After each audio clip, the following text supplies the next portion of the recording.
பழனியில் போய் சாமியை பார்க்கலாம் அப்படின்னா இருக்கிற கூட்டத்தை பார்த்து அதுக்கு 10 நாள் கழித்து போய்க்கலான்னு விட்டுட்டோம். சரி இன்றைக்கி 10ஆம் தேதி, 10ஆம் நாள் சரி போயிட்டு வந்துடுவோம் அப்படின்னு சொல்லிட்டு பழனிக்கு கிளம்புனா அதே கூட்டந்தாங்க. அப்படி ஒன்றும் குறைஞ்சிடல.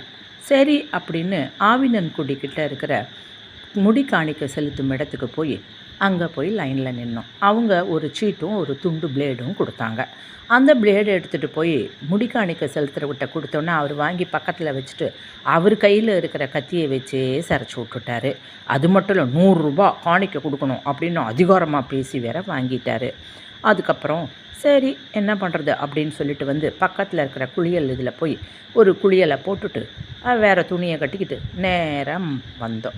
வந்து ஃபோனை ஒரு பக்கம் வச்சுட்டு, செருப்பை ஒரு பக்கம் வச்சுட்டு, கையில் கொண்டு வந்த லக்கேஜை ஒரு பக்கம் வச்சுட்டு அப்படியே பொறுமையாக வண்டி ரோப் கார் போகலாம், இல்லைன்னா விஞ்சில் போகலாம் அப்படின்னு போனோம். ஆனால் எங்கே போனாலும் கூட்டம். 2 மணி நேரம் 3 மணி நேரம் காத்திருக்க வேண்டிய நிலைமை இருக்குதுன்னு சொல்லிட்டாங்க.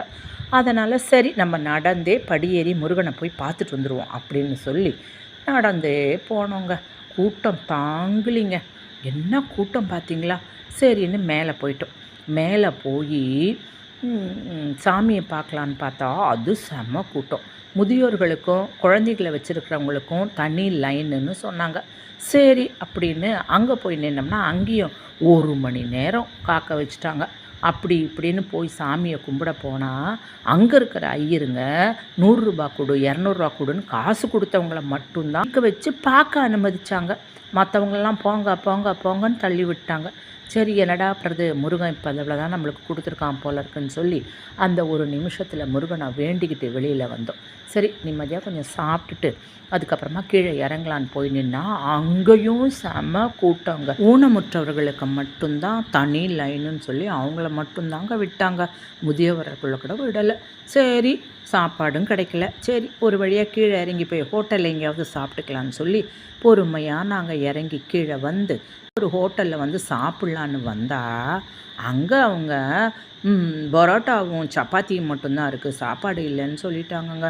அது எப்படி அந்த நேரத்துக்கு நாங்கள் சாப்பிட்றதுன்னு சொல்லிட்டு சரி வேண்டாம் போ அப்படின்னு பஸ்ஸை பிடிச்சி வீட்டுக்கு வந்து சமைச்சு தாங்க சாப்பிட்டோம்.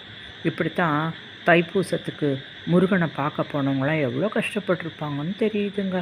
முருகா, இவ்வளவு அநியாயங்கள் சுற்றி உங்களை நடக்குதே, முருகன் இன்னும் ஏன் இதெல்லாம் கண்டுக்காமல் இருக்கிறாருன்னு தாங்க தெரியல.